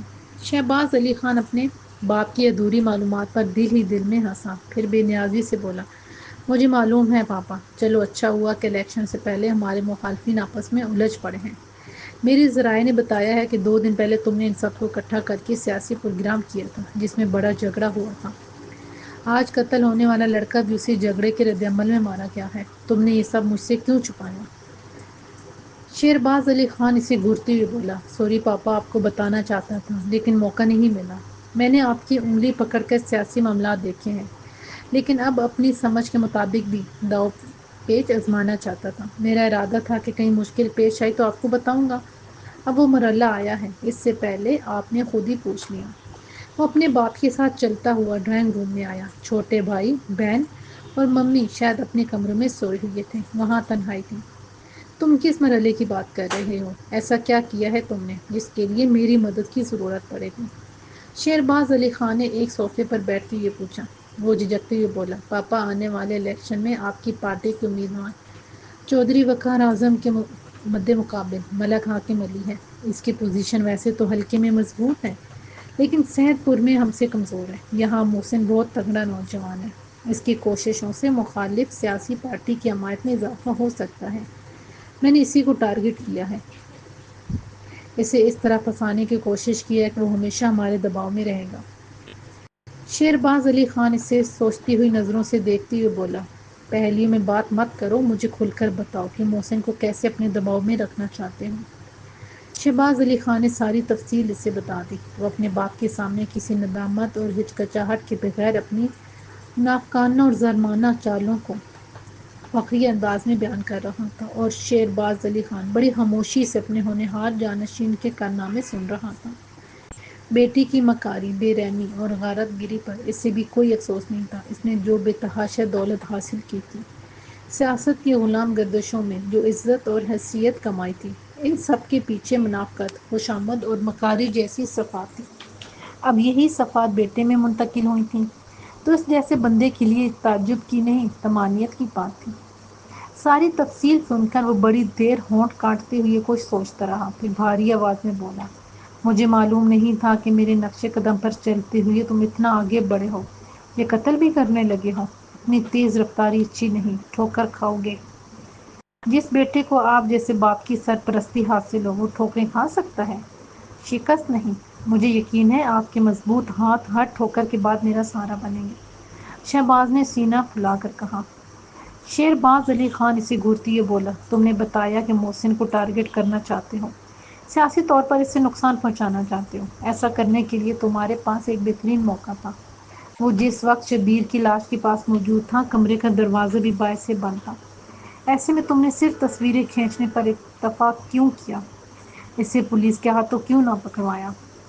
اس سے جواب نہ بن پڑا۔ اس نے اپنے باپ کو تفصیل سے ساری سیاسی باتیں بتائی تھیں مگر جس لڑکی کی خاطر یہ خونی ڈرامہ رچایا تھا اس کا ذکر گول کر دیا تھا۔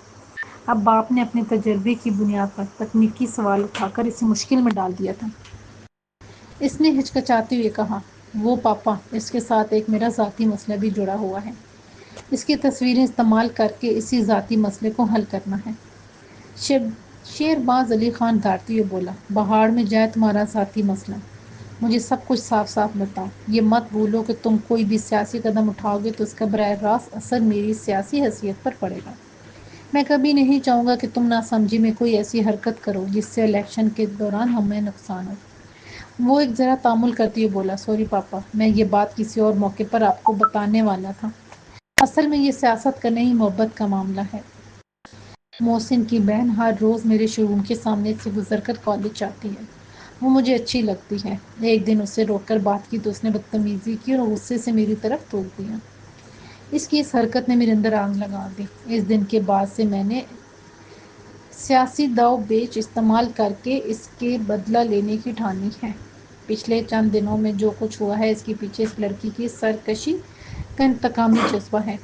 شہباز علی خان کچھ دیر گھورتی ہوئی نظروں سے اسے دیکھتا رہا، پھر یک بیک بلند بانگ کہکا لگاتے ہوئے صوفے سے اٹھا اور کھڑکی کے پاس جا کر دوسری طرف منہ کر کے کھڑا ہو گیا اور پھر وہاں سے پلٹتے ہوئے کاٹدان آواز میں بولا، مجھے اندیشہ تھا تم سیاست نہیں کر سکو گے۔ اب معلوم ہوا کہ تم تو محبت بھی نہیں کرنا چاہتے۔ احمق، محبت ہو یا سیاست، برداشت بہت ضروری ہوتی ہے۔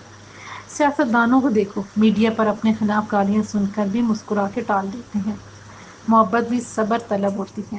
محبوب کے ہونٹوں سے گالیاں سن کے بھی بے مزہ نہ ہونے کا نام محبت ہے، اور تم پہلے ہی مرحلے میں اپنی بے صبری کا مظاہرہ کر بیٹھے۔ اپنے باپ کی کھری کھاری باتیں سن کر اس کا چہرہ سرخ ہو گیا۔ وہ جذباتی ہو کر کہا، پاپا، اس دو کوڑی کی لڑکی کی بدتمیزی بس مجھ سے برداشت نہ ہو۔ اس کا سر جھکانے کے لیے میں نے یہ ساری پلاننگ کی ہے۔ شہباز علی خان اسے ڈانٹتے ہوئے بولا، پہلی بات تو یہ کہ جس لڑکی کے لیے دل میں محبت پیدا ہو جائے وہ دو کوڑی کی نہیں ہوتی۔ دوسری بات یہ، اس نے تمہاری طرف تھوکا ہے، اس نے یقیناً غلط حرکت کی ہے، اسے سزا ملنی چاہیے۔ آپ نے پہلے صبر کی بات کی، اب اسے سزا دینے کی بات کر رہے ہیں، اس لیے تو میں یہ گیم کھیل رہا ہوں۔ پھر میں غلط کہاں پہ ہوں؟ وہ ناسمجھی سے بولا، برخوردار، تم ایک جذباتی لڑکے ہو، محبت کی چوٹ کھا کے یہ بھول جاتے ہو کہ سیاست کے تقاضے کچھ اور ہوتے ہیں۔ تم سیاست کی بساط پہ اسے مات دیتے ہو، یہ نہیں سوچتے کہ تمہارا باپ بھی ایک مورا ہے۔ فرق یہ ہے کہ تم چھوٹے مورے چلاتے ہو اور تمہارے باپ کو بڑے بڑے شاطر چلاتے ہیں۔ تمہیں سمجھنا چاہیے کہ موجودہ حکومت کی مدت ختم ہونے میں 1 مہینہ رہ گیا ہے، یعنی 4 مہینے بعد الیکشن ہونے والے ہیں۔ ایسے میں مجھے بغور جائزہ لینا ہے کہ تم نے محبت کے لیے جو سیاسی حربہ استعمال کیا ہے وہ ہمارے لیے کس حد تک فائدہ مند ہے۔ ابھی تک تمہاری گفتگو سے یہ سمجھ میں آیا ہے کہ تم بہت جذباتی ہو کر فیصلے کر رہے ہو۔ سوشل میڈیا کے اس خطرناک دور میں ذرا سی بھی بدنامی سیاسی ناکامی میں بدل سکتی ہے۔ تمہاری یہ حرکتیں اگر ظاہر ہو گئیں تو آنے والے الیکشن میں ہمارا دھڑن تخت ہو جائے گا، اس لیے سوچ سمجھ کر قدم اٹھانا ہوگا۔ شہباز نے شدید مایوسی سے کہا، اوف پاپا، آپ نے تو میری پلاننگ کو کچرے میں پھینک دیا۔ میں محسن کی تصویریں دکھا کر اس لڑکی کو بلیک میل کرنے والا تھا کہ اگر مجھ سے دوستی نہیں کی تو یہ تصویریں سوشل میڈیا میں ڈال دوں گا۔ چند لمحوں کے اندر ایک دنیا اسے شبیر کے قاتل کے طور پر دیکھ لے گی۔ مجھے یقین تھا کہ اس طرح وہ لڑکی میرے قدموں میں آ گرے گی۔ میں نے کہا ہے اسے سزا ملے گی، لیکن ابھی نہیں۔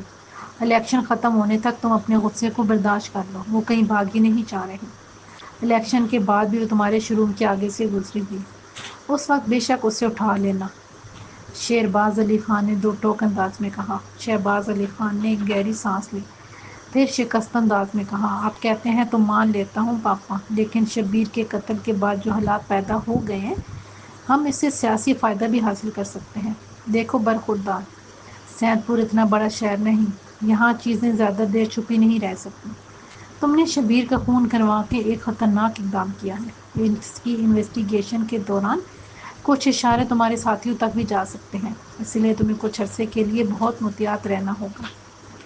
ہمارے حریف سیاسی پارٹی اور جلالی کی مذہبی جماعت کے کارکنوں میں ایک دوسرے کے لیے غصہ اور نفرت کے جذبات کا پیدا ہونا ایک فطری بات ہے۔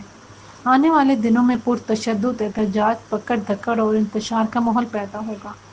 ایسے میں تم بالکل پس پردہ رہو گے، اپنے جذبات قابو میں رکھو گے۔ اس لڑکی کی محبت میں تم جس سازشی سیاست کے تانے بانے بن رہے تھے، اب کچھ عرصے کے لیے حکمت عملی بدل دو گے، جس طرح میں کہوں اسی کے مطابق پتے کھیلو۔ اس نے بیٹے کو حکم دی اور اپنے کمرے کی طرف چل دیا۔ محسن کی پریشانی مسلسل بڑھ رہی تھی۔ شبیر کے قتل نے بنا بنایا کھیل بگاڑ دیا تھا، اور ستم ظریف یہ کہ نامعلوم دشمنوں نے اسے قتل کو دو طرح سے استعمال کیا تھا۔ ایک طرف اس کی پارٹی بدنام ہوئی تھی اور دوسری طرف خود اس کی ایسی تصویریں کھینچ لی گئی تھیں کہ وہ بری طرح ان کے شکنجے میں پھنس گیا تھا۔ اب تو یہ آنے والے وقت میں اس پر کھلنا تھا کہ وہ دشمن کون ہے اور اسے کیا کیا فائدہ حاصل کرنا چاہتے ہیں۔ اس نے بہت دیر سے موبائل بھی استعمال نہیں کیا تھا۔ سوشل میڈیا میں جو ادھم مچی تھی اس سے دل و دماغ پہ الٹا بوجھ بڑھ جاتا تھا، اس لیے سوشل میڈیا چیک کرنے کی ہمت نہیں ہو رہی تھی۔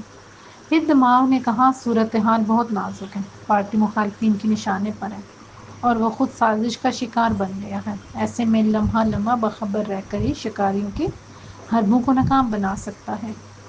یہ سوچ کر اس نے انٹرنیٹ آن کیا۔ چند ہی لمحوں میں اس کے سامنے سید پور کی بدلتی ہوئی صورتحال کے مختلف پہلو دکھائی دیے۔ اس میں وہ سب کچھ تھا جو ایسی صورتحال میں سوشل میڈیا پر گردش کرتا ہے: الزامات، افواہیں، سنسنی خیزی بے تکے تجربے اور بے سوچے تبصرے۔ کسی نے شبیر کے خون آلود لاش کی تصویر بھی فیس بک پر ڈال دی تھی۔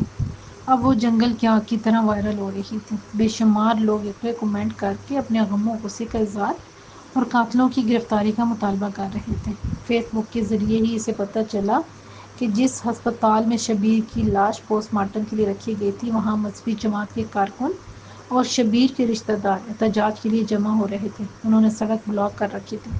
پولیس ان سے مذاکرات کر رہی تھی۔ پھر تھوڑی دیر بعد یہ خبر گردش کرنے لگی کہ مظاہرین نے اب سڑک کھول دی ہے اور پولیس نے کامیاب مذاکرات کے بعد یہ مطالبہ مان لیا ہے کہ آئندہ 48 گھنٹوں کے اندر شبیر کے قاتلوں کو پکڑا جائے گا۔ یہ سب دیکھ کر محسن کا اضطراب مزید بڑھ گیا۔ اس نے جھنجھلا کر موبائل ایک طرف رکھ دیا اور بدلتے حالات کے بارے میں سوچنے لگا۔ اچانک اس کے موبائل کی گھنٹی بجی۔ اس نے چونک کر دیکھا۔ مذہبی جماعت کے مقامی رہنما کی کال تھی۔ اس نے سوچتی ہوئی نظروں سے اسے دیکھتے ہوئے بٹن دبا کے ہیلو کہا تو مقامی رہنما نے بتایا کہ اس کے گھر کے باہر موجود ہیں۔ محسن نے بیٹھک کا دروازہ کھول کر انہیں اندر بٹھایا اور ان کے لیے چائے کا انتظام کیا۔ مذہبی جماعت کا وہ رہنما جس کا حامی تھا، اس نے کہا، محسن ہم بہت مشکل میں پڑ گئے ہیں۔ ہمارے لیے اپنے کارکنوں کو سنبھالنا محال ہو گیا ہے۔ دوسری طرف ہماری تنظیم کے مرکزی قائدین نے کسی تصادم سے سختی سے منع کیا ہے۔ مجھے خوشی ہے آپ کے قائدین سمجھداری اور سنجیدگی کا مظاہرہ کر رہے ہیں۔ شبیر کی ہلاکت ہم سب کے لیے ایک دل دوز واقعہ ہے۔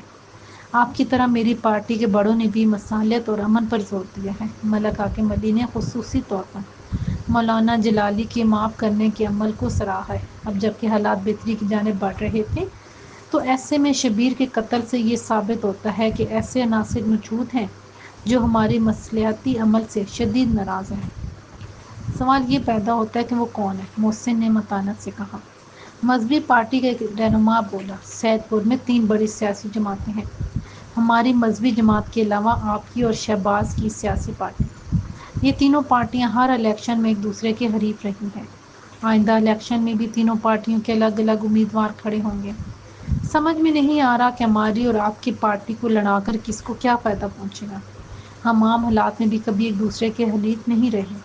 پچھلے 2 دنوں کے حالات کا تجزیہ کرنے کے بعد ہم اس نتیجے پر پہنچے ہیں کہ شبیر کی شہادت کے پیچھے کسی سیاسی سوچ کا امکان بہت کم ہے۔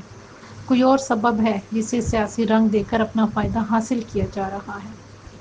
محسن کے ساتھ جس طرح کے حالات پیش آئے تھے، شبیر کی لاش کے ساتھ اس کی جو تصویریں بنائی گئی تھیں، اس سے وہ خود یہی سوچ رہا تھا کہ اس سارے کھیل کے پیچھے کوئی اور ہی وجہ ہے، اور فی الحال وہ وجہ سمجھ میں نہیں آئی تھی۔ اس نے ایک گہری سانس لے کر کہا، آپ نے کل ایک بات کہی تھی کہ شہباز اور اس کا باپ ہمیشہ اوچھاوار کرتے ہیں اپنا مقصد پورا کرنے کے لیے۔ ان سے کسی بھی گھٹیا حرکت کی توقع کی جا سکتی ہے۔ اگر ہم مان لیں کہ اس فساد کے پیچھے ان کا ہاتھ ہے، تو پھر ہمیں جاننا ہوگا کہ ان کا اصل مقصد کیا ہے۔ مذہبی جماعت کا رہنما بولا، ہم نے شہباز علی خان کی فطرت اور مفادی سیاست کے تناظر میں یہ بات کہی تھی۔ ہم نہیں جانتے شبیر کی شہادت میں ان کا حق کس حد تک ہے۔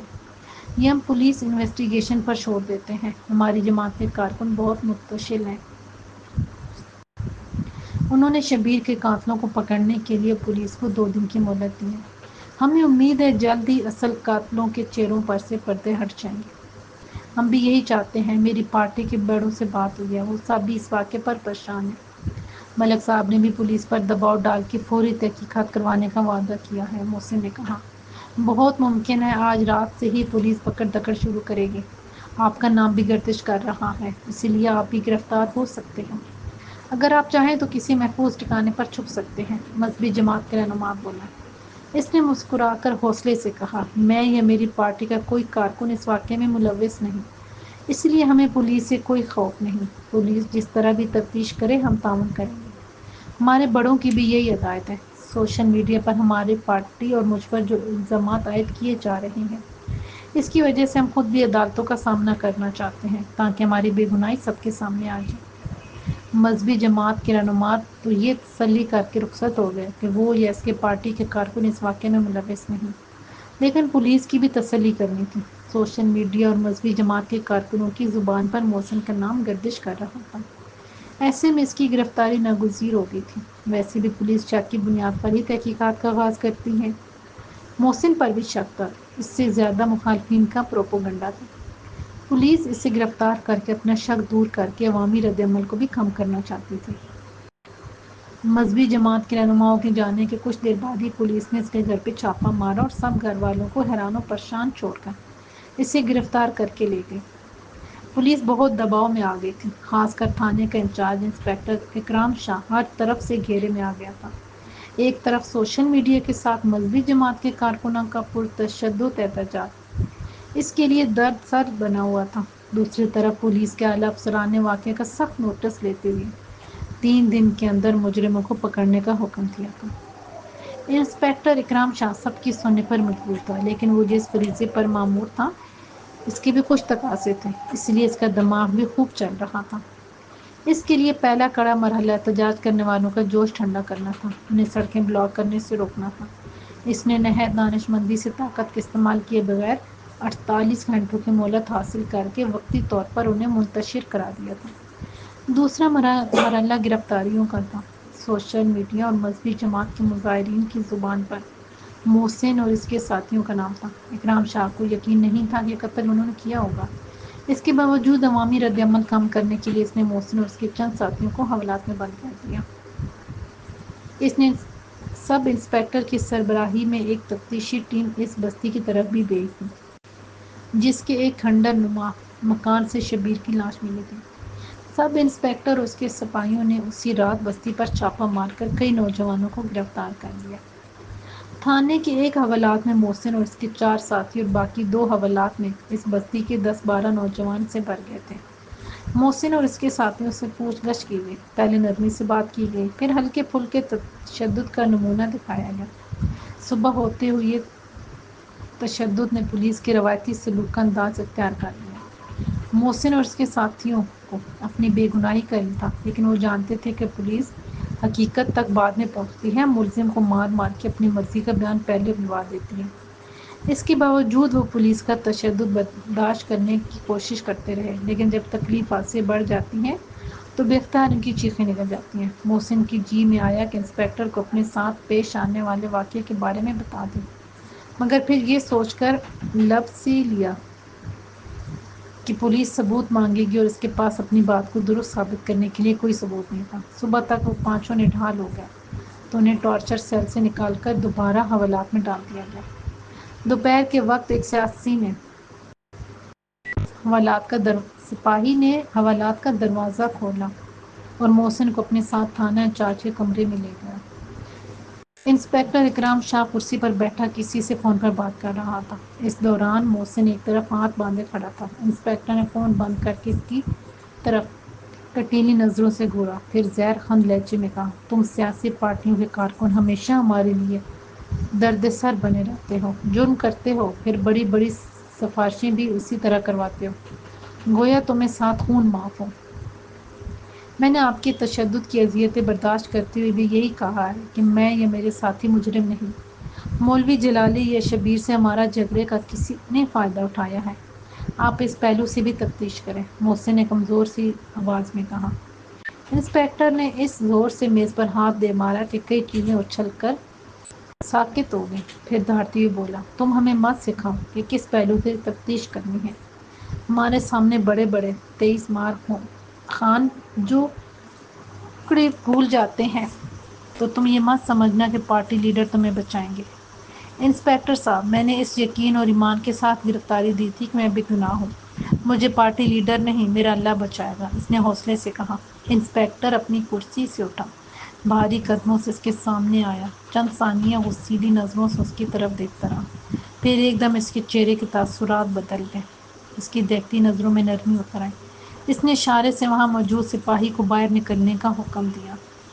سپاہی سلوٹ مار کے کمرے سے باہر چلا گیا۔ تب انسپیکٹر نے میز کی دراز سے سگریٹ نکال کر پیکٹ اس کی طرف بڑھایا۔ محسن نے ہاتھ کے اشارے سے منع کر دیا تو وہ کرسی پر جا بیٹھا اور گہرے کش لیتا اور سگریٹ کا دھواں مرغولوں کی شکل میں خارج کرتے ہوئے بولا، محسن، میں تمہیں جانتا ہوں، تم ایک شریف خاندان کے نوجوان ہو۔ میرا دل کہتا ہے تم کسی کا خون نہیں کر سکتے۔ مخالفین کی زبان پر تمہارا نام گردش کر رہا ہے۔ ایسے میں ہم تمہارے خلاف ایکشن نہ لیتے تو پبلک ری ایکشن بڑا شدید ہوتا، اس لیے مجبوراً یہ سب کرنا پڑا۔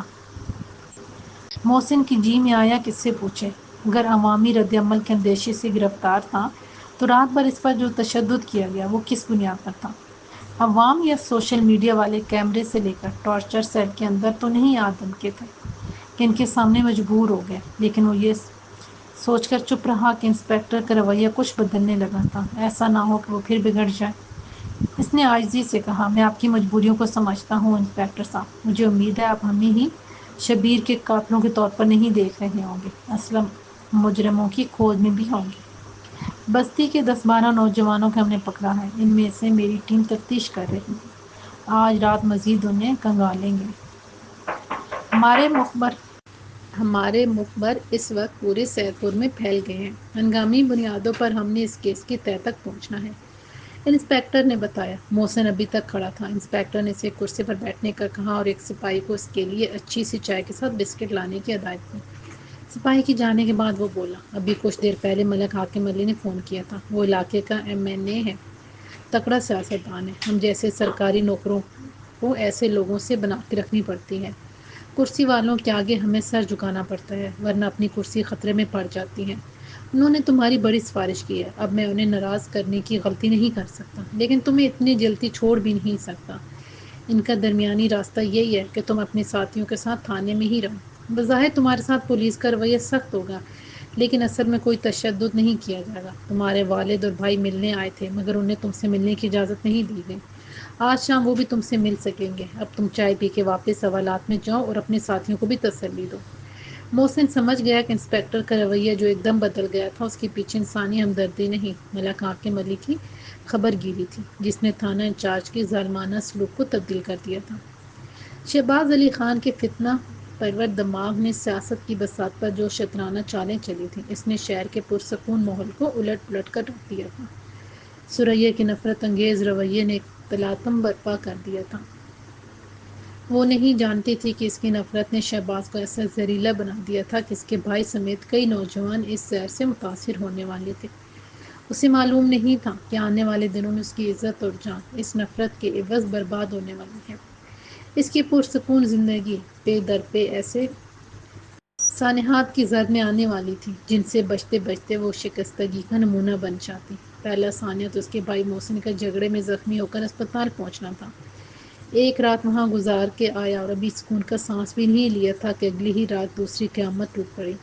آدھی رات کو جب سب سوئے ہوئے تھے کہ پولیس محسن کو گرفتار کرنے آ گئی۔ شبیر کے قتل کا ابھی تک گھر کے دیگر افراد کو کوئی علم نہیں تھا، صرف محسن ہی جانتا تھا۔ اب جب پولیس نے اچانک چھاپہ مار کے شبیر کے قتل کے الزام میں اس کو گرفتار کر لیا تو سب گھر والے جیسے سکتے کی سی حالت میں رہ گئے۔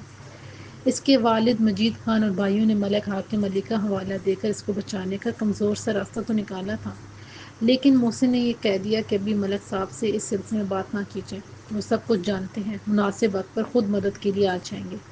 وہ سب بے بسی سے دیکھتے رہے اور محسن کو پولیس اپنے وین میں ڈال کر لے گئی۔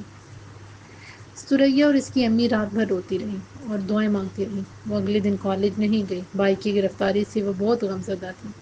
محسن پہلی بھی ایک دفعہ تھانے میں چند راتیں گزار چکا تھا، مگر کسی چھوٹے موٹے سیاسی تصادم یا کسی احتجاجی زلزلہ جلوس کی وجہ سے پکڑا گیا تھا۔ کسی کے قتل کے الزام اندر نہیں ہوا تھا۔ احسان بھائی تھانے گئے لیکن انہیں محسن سے ملنے کی اجازت نہیں دی گئی اور شام کے وقت آنے کو کہا گیا۔ شام کو پھر وہ تھانے گئے تو محسن سے ان کی ملاقات کروا دی گئی۔ گھر واپس آ کر انہوں نے بتایا کہ وہ ٹھیک ہے، ملک حاکم علی کی سفارش کی وجہ سے پولیس کا رویہ بہتر ہو گیا ہے۔ کیس کی تفتیش مکمل ہونے تک وہ پولیس کی تحویل میں رہے گا۔ بھائیوں نے تفصیل بتائی تو بوڑھے ماں باپ سمیت سب گھر والوں کی پریشانی دور ہو گئی۔ ثریا بھی پرسکون ہو کر اگلے دن سے کالج جانے لگی۔ وہ جب بھی شہباز علی خان کے شوروم کے سامنے سے گزرتی تو اس کا دل کسی انجانے خطرے کے احساس سے لرز اٹھتا اور بے اختیار اس کی نظریں شوروم کی طرف اٹھ جاتی۔ وہ بدماش کبھی نظر آ جاتا اور کبھی موجود نہیں ہوتا۔ اس دن کے بعد اس کی ہمت نہیں ہوئی کہ مزید کوئی شرارت کرتا۔ وہ شوروم میں موجود ہوتا تب بھی باہر نہیں آتا تھا، بس دور دور سے گھورتا ہوا دکھائی دیتا تھا۔ ثریا بھی اب احتیاط کرنے لگی تھی۔ وہ زیادہ سے زیادہ ساتھی لڑکیوں کے ساتھ کالج جاتی تھی۔ واپسی میں بڑی سڑک تک اندر ایک گلی ایسی تھی جس میں اسے چند منٹ تنہا سفر کرنا پڑتا تھا۔ اب اس نے وہ گلی چھوڑ کے ایک نسبتاً دور مگر محفوظ گلی کو اختیار کر لیا تھا جس میں چند ایک ہی دکانیں تھیں۔ اسے معلوم نہیں تھا کہ شہباز علی خان بظاہر خاموش تھا مگر کسی زخمی ناگ کی طرح اندر ہی اندر پرچتاب کھا رہا تھا۔ اسے سبق سکھانے کے لیے اس نے اس کے بھائی کو ایک خطرناک کھیل میں الجھا دیا تھا اور اب قدم قدم اس کی طرف بڑھ رہا تھا۔ کوئی دن جاتا تھا جب شہباز علی خان کے انتقام کا زہر اسے برباد کرنے والا تھا۔